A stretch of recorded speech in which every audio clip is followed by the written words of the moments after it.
Morning.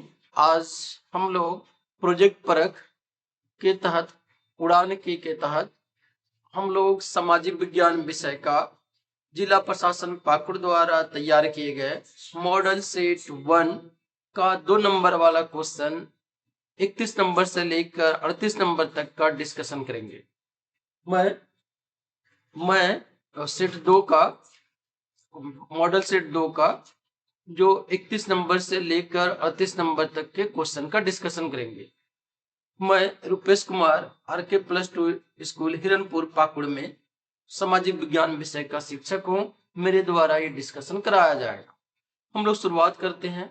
Model set 2 का 31 number question है, कल्पनादर्श यानी यूटोपिया क्या है। ये इतिहास विषय से क्वेश्चन है, बहुत इंपॉर्टेंट क्वेश्चन है। ज्यादातर आपको ऑब्जेक्टिव में इसका रचनाकार भी आएगा। तो कल्पनादर्श यानी यूटोपिया, यूटोपिया जो है यह एक पुस्तक है जिसकी रचना की थी टॉमस मूर ने। ठीक, यूटोपिया एक पुस्तक है जिसकी रचना की टॉमस मूर ने। तो टॉमस मूर ने इसमें उन्होंने एक ऐसे समाज की कल्पना की जो इतना आदर्श है कि उसका वास्तविक जीवन में होना असंभव है, यानी साकार नहीं होगा। यानी उस टॉमस मूर ने यूटोपिया में एक ऐसा समाज का कल्पना किया जो वास्तव में हम लोग दुनिया में कहीं देख नहीं सकते हैं, जीवन में वो संभव नहीं है। इसी को कहते हैं यूटोपिया यानी कल्पनादर्श। दूसरा 32 नंबर क्वेश्चन पर आए हम लोग। पिकेटिंग क्या है ना। 32 नंबर क्वेश्चन हमारा पिकेटिंग क्या है।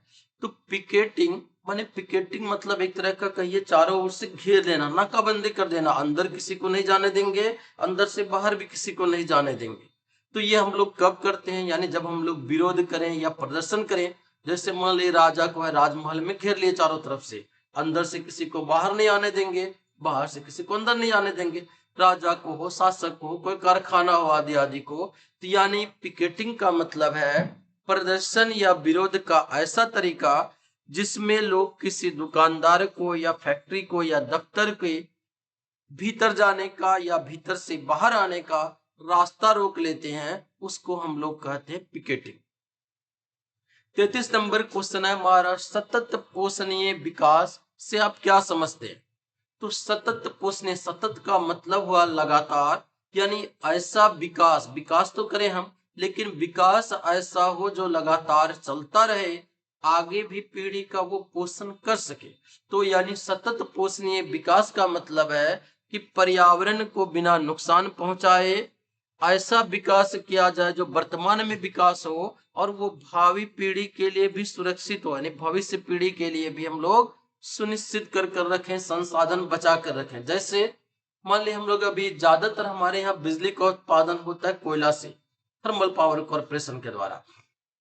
तो हम लोग अगर अपने जिंदगी में सोचें सारा कोयला जलाकर हम लोग बिजली बना दिए तो क्या वो पर्यावरण को तो नुकसान पहुंचाएगा, बेकार वेस्ट भी हो जाएगा और अगला पीढ़ी हमारे बाल बच्चे को वो चीज नहीं मिलेगा। तो यानी विकास हम इस प्रकार से करें कि वो भविष्य की पीढ़ी के लिए भी बचा रहे, हमारा अपना विकास निरंतर चलता रहे, उस प्रक्रिया को कहते हैं हम लोग सतत पोषणीय विकास।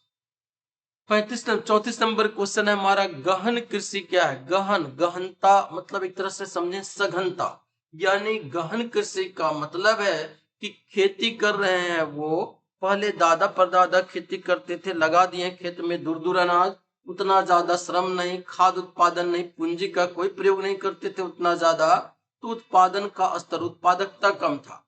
अब आ गया जमाना हम लोग गहन खेती का। गहन खेती का मतलब है एक छोटा सा क्षेत्र, प्रति इकाई जो भी भूमि है उसमें हम लोग पूंजी और श्रम की अत्यधिक मात्रा का प्रयोग कर कर उत्पादन को बहुत बढ़ाया जाता है, ऐसी खेती को कहते हैं हम लोग गहन कृषि।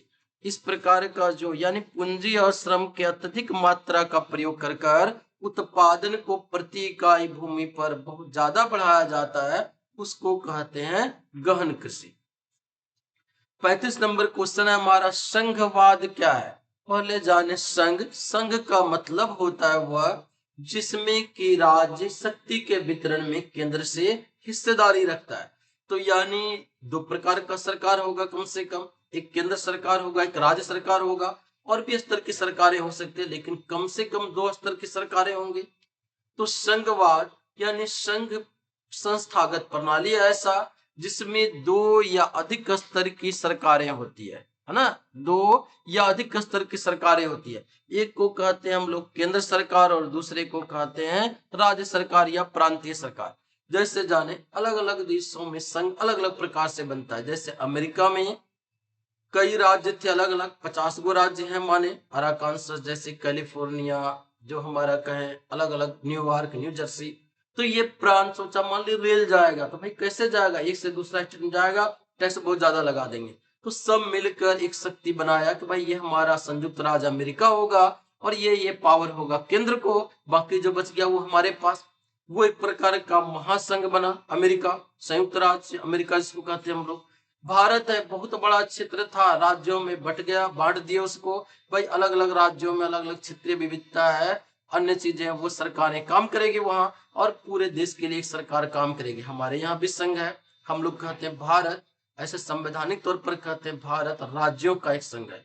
तो ये जो संघ होता है उसमें कम से कम 2 स्तर की सरकारें होंगी, एक केंद्र सरकार, दूसरा राज्य सरकार। जैसे मान ली केंद्र में अभी हमारा प्रधानमंत्री नरेंद्र मोदी के नेतृत्व में सरकार है, और हमारा झारखंड में राज्य स्तर का सरकार है। ये सरकार हमारा जेएमएम का गठबंधन सरकार है, और ये हमारा नेतृत्व कर रहा है हेमंत सोरेन। तो ये जो 2 स्तर की सरकारें होती है, दोनों को शक्तियां संविधान से प्राप्त होती है, ऐसी प्रणाली को कहते हैं हम लोग संघवाद। 36 नंबर क्वेश्चन है, क्षेत्रीय दल से क्या तात्पर्य। क्षेत्रीय दल उसका यानी जो हमारा राजनीतिक व्यवस्था है, राजनीतिक व्यवस्था में राजनीतिक दल महत्वपूर्ण भूमिका निभाते हैं। और ये जो राजनीतिक दल होते हैं सामान्य तौर पर इसको हम लोग 2 प्रकार से बांटते हैं राजनीतिक दलों को। एक होता है राष्ट्रीय स्तर का दल, दूसरा होता है क्षेत्रीय दल, यानी जिसको कहते हैं हम लोग राज्य स्तरीय पार्टियां सामान्य तौर पर। तो ये जो राजनीतिक दल में राष्ट्रीय दल, जैसे हमारे यहाँ अपने यहाँ देश में लें तो भाजपा है, ऑल इंडिया कांग्रेस है, ये सब हमारा राष्ट्रीय पार्टियां हैं, जो कि जिसका के जनाधार देश के विभिन्न भागों में है। और कुछ ऐसी पार्टियां जो किसी क्षेत्र विशेष तक सीमित होती है, वो चुनाव भले अलग अलग जगह लड़े लेकिन किसी क्षेत्र विशेष में ही उसका वोट बैंक है, या बहुत बार एक ही राज्य तक वो सिकुड़ा हुआ होता है।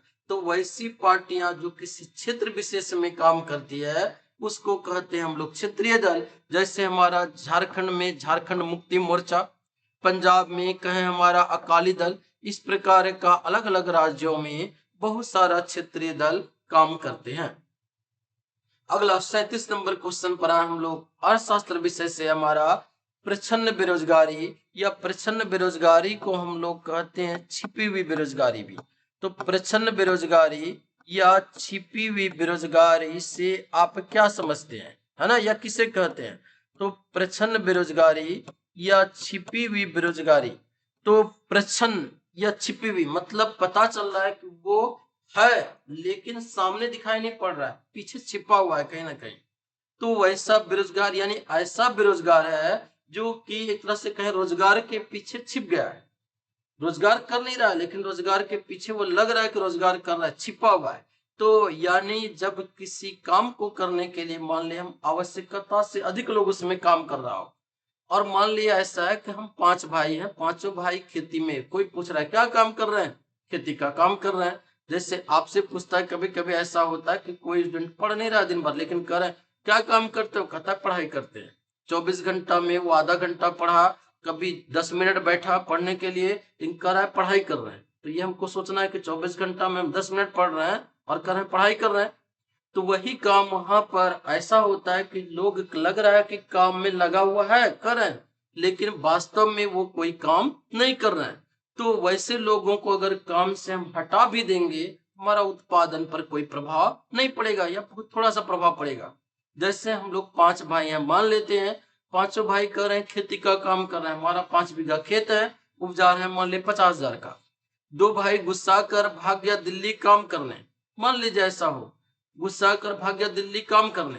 तो 2 भाई चला गया, फिर भी हम 3 भाई मिलकर ही 50,000 का उपजा रहे हैं। तो बताइए 2 भाई मेरा काम कर रहा था, बेरोजगार था, बेरोजगार था ना, लेकिन कह रहे थे कि वो खेती का काम कर रहे हैं। तो यानी ऐसा बेरोजगारी जिसमें लगता है कि लोग काम में लगा हुआ है लेकिन उसको हटा दें तो उत्पादन पर कोई प्रभाव नहीं पड़ता है।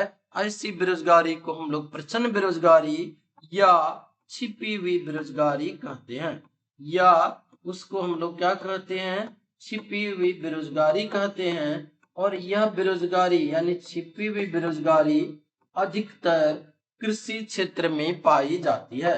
ये भी क्वेश्चन ऑब्जेक्टिव में आपको बहुत ज्यादा आएगा। छिपी हुई बेरोजगारी अधिकतर कृषि क्षेत्र में पाई जाती है।